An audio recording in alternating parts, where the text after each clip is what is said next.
Hola, hola mis queridos colegas y amigos, espero que se encuentren bastante bien. En el siguiente video hablaremos acerca de escala de coma de Glasgow. Vamos a dar continuidad al video anterior en el que hablamos de discapacidad neurológica. Vamos a desglosar cada uno de los componentes de la escala y vamos a hablar acerca de la puntuación de cada componente. Por lo que te invito a que no te desprendas de este video ni te pierdas cada una de las siguientes recomendaciones de las que hablaremos.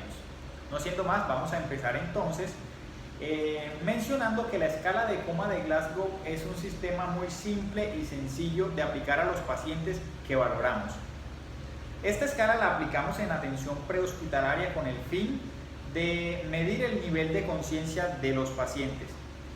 Y esta escala es predictivo del daño neurológicamente hablando que pueden enfrentar nuestros pacientes. A través de esta escala podemos rápidamente detectar cualquier alteración de origen neurológico. La escala se divide en tres secciones o componentes. El primero de ellos es la apertura ocular. El segundo es la mejor respuesta verbal y el tercero la mejor respuesta motora.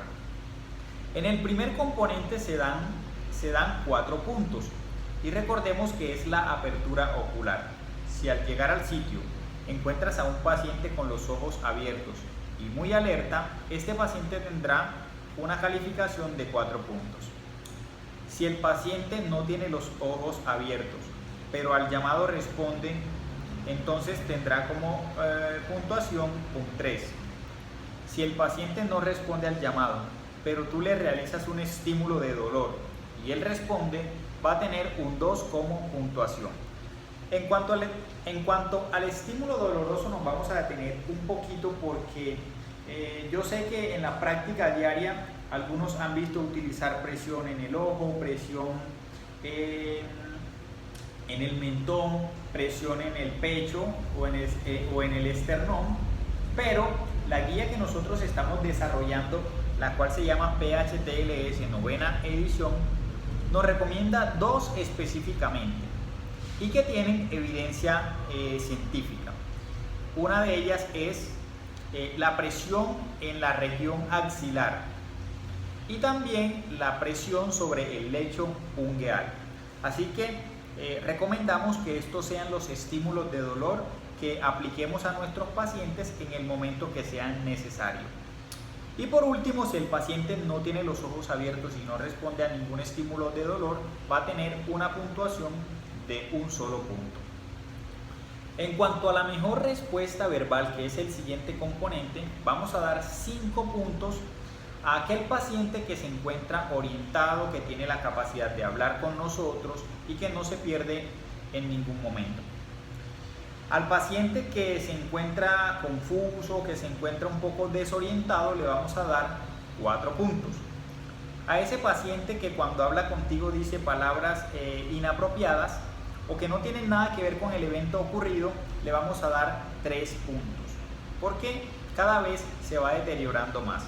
Aquel paciente que genera ruidos inteligibles o incomprensibles, le vamos a dar 2 puntos, ya que esta condición es mucho peor que la anterior, y a aquel paciente que no tenga respuesta verbal le vamos a dar un punto. El último componente es el componente de la mejor respuesta motora. Aquel paciente que obedece órdenes sencillas y simples, le vamos a dar 6 puntos. ¿Qué es una orden sencilla y simple, Néstor? Por ejemplo, si a ti te dicen muéstrame 2 dedos, tú vas a comprender esa orden fácilmente. Si te dicen levanta los brazos, tú los vas a levantar. O mueve las piernas, tú las vas a mover. La idea es que la acción que se le pida al paciente sea fácil de entender, o la pregunta que le realices sea sin ambigüedad, una pregunta sencilla. Aquel paciente que no obedece órdenes, pero que cuando le aplicas un estímulo de dolor logra localizarlo, le vamos a dar 5 puntos. Aquel paciente que no localiza, pero que cuando le aplicas el estímulo lo rechaza o se retira, ese paciente va a tener un 4 como puntuación. Aquel paciente que cuando le realizas el estímulo, lo que hace es una acción de flexión o se flexiona, pero que no logra retirarse del dolor, le vamos a dar un 3. Y aquel paciente que en vez de flexionarse de forma anormal, lo que hace es extenderse de forma anormal, le vamos a dar un 2 como puntuación. Y aquel paciente que no tiene respuesta motora, que no obedece órdenes y que definitivamente está muy mal, le vamos a dar un punto.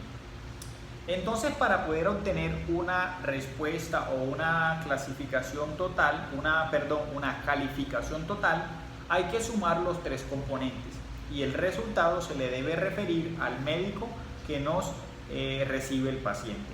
Importante, la recomendación de primera mano es que cuando hayas sumado todos los componentes, al momento de presentárselo al médico que está en la unidad receptora, especificarle cuál de los 3 componentes es el más afectado. Eso obviamente le dará al médico herramientas para sospechar un posible diagnóstico o tal vez para intervenir de forma rápida al paciente. Otra recomendación es que siempre tengas en cuenta la mejor respuesta a cualquier componente. ¿Qué quiere decir esto? Que si por ejemplo el paciente no puede abrir el ojo derecho porque está demasiado edematizado o inflamado, hay que verificar si el otro ojo está de iguales características o tal vez responde normal. Si el ojo derecho responde de forma normal y podemos identificar que lo que le impide al paciente abrir el ojo es la inflamación, entonces le vamos a dar 4 puntos porque sería la mejor respuesta. El paciente no abre los ojos no porque tenga un deterioro neurológico, sino porque la inflamación se lo impide. Así que siempre tengan en cuenta otorgar la mejor respuesta a cualquier componente que estén evaluando. Estudios recientes, investigaciones recientes han demostrado que en valoración primaria el utilizar el componente de la escala motora es suficiente para sospechar o tal vez predisponernos a creer que el paciente tiene una lesión cerebral grave. ¿Por qué lo decimos? Porque si un paciente no está en la capacidad de obedecer órdenes simples, eso nos da indicativo de que el paciente tiene una situación de origen neurológica y que obviamente es negativa. Importante también con la escala de coma de Glasgow es saber que un paciente que tenga una puntuación de 15 a 13, tal vez el trauma no sea tan grave, lo consideraríamos leve. El paciente que tiene entre 12 y 9 puntos en la escala obviamente tendrá un daño mucho más moderado, y el paciente que tiene una respuesta o una calificación de 8 hacia abajo es un paciente que tiene un trauma severo en la cabeza y que también es menester de manejarle la vía respiratoria con dispositivos avanzados. Esos pacientes que tienen una calificación de 8 hacia abajo son candidatos para intubación endotraqueal, debido a que posiblemente en los próximos minutos su estado de salud se va a complicar. Así que debemos anteceder esa situación porque un paciente complicado y sumado a eso con una puntuación muy baja, obviamente va a tener muy mal pronóstico. Colegas y amigos, esto fue escala de coma de Glasgow. Espero que les haya gustado muchísimo y déjenme por aquí debajo sus comentarios, sus inquietudes y nos vemos en el siguiente video.